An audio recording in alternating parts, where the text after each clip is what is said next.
আসসালামু আলাইকুম বন্ধুরা, আজকের দিনে আপনাদের নিয়ে চলেছি আমাদের গ্রামের এক মুগন্ধকর পথ ধরে। সকালের বিশেষ কিছু কাজের জন্য বাজারের দিকে রওনা হয়েছিলাম।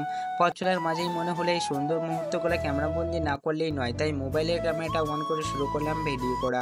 রাস্তা ধরে হাঁটতে হাঁটতে চারপাশে প্রকৃতি যেন নিজের সৌন্দর্য নিয়ে চোখের সামনে হাজির হলো।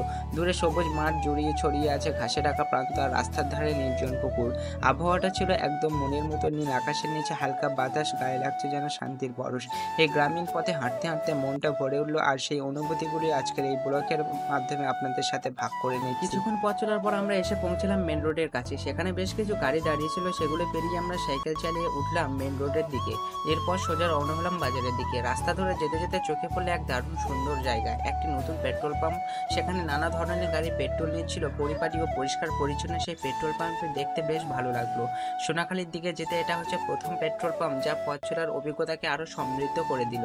রাস্তাটা ছিল বেশ ফাঁকা ফাঁকা, ব্যস্ত শহর তুলনায় এখানে যেন এক অন্যরকম প্রশান্তি। গাড়ি তেমন ভিড় নেই, মাঝের মধ্যে দু একটা যানবাহন হালকা গতিতে চলছে মেন রোডের উপর দিয়ে। সাইকেল চালাতে চালাতে হঠাৎ চোখে পড়লো এক নতুন পাইকারি হাট। এই হাটটি সপ্তাহে মাত্র 2 দিন বসে, সোমবার ও শুক্রবার। এই 2 দিন প্রচুর লোক এখানে জড়ো হয়, বাজার জমে ওঠে, নানা পণ্যের কেনাবেচা হয়।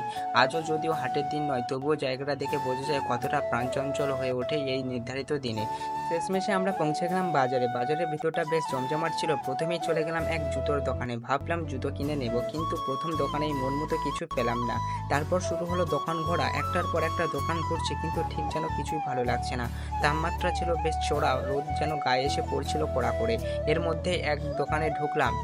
ভাই তো জুতো পছন্দ করেছিল, আর আমি দোকানের সামনে পাকা ছিল, সেখানে দাঁড়িয়ে হাওয়া একটু স্বস্তি নিচ্ছিলাম। সেখানেও পছন্দ মতো জুতো পাওয়া গেল না। অবশেষে অনেক খোঁজাখুঁজির পর একটা দোকানে গিয়ে পছন্দ হয়ে গেল আমাদের কাঙ্ক্ষিত জুতো জোড়া। পছন্দের জুতো পেয়ে আমরা খুশি মনে দাম মিটিয়ে বেরিয়ে এলাম। জুতো কেনা শেষ করে এবার আমরা ঢুকে পড়লাম অ্যাপোলো ফার্মেসিতে। এর ভিতরে ঢুকতেই যেন মনটা জ্বলে গেল। ঠান্ডায় এসে বাতাস যেন ক্লান্ত শরীর এক তাজা স্বস্তির পরশ দিল।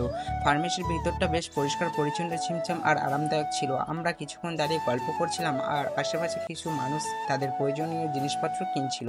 আমরা আমাদের কাঙ্ক্ষিত প্রোডাক্টগুলি বেছে নিলাম।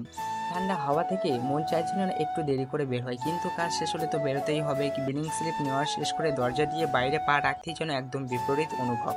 ঠান্ডা পরিবেশ থেকে হঠাৎ বাইরে বেরিয়ে পড়তেই মুখের ওপর এসে পড়লো কড়া রোদ আর গরম হাওয়া। মুহূর্তেই বিরক্তকর লাগছিল, একটা গরম হাওয়া শরীরকে ঘিরে ধরলো।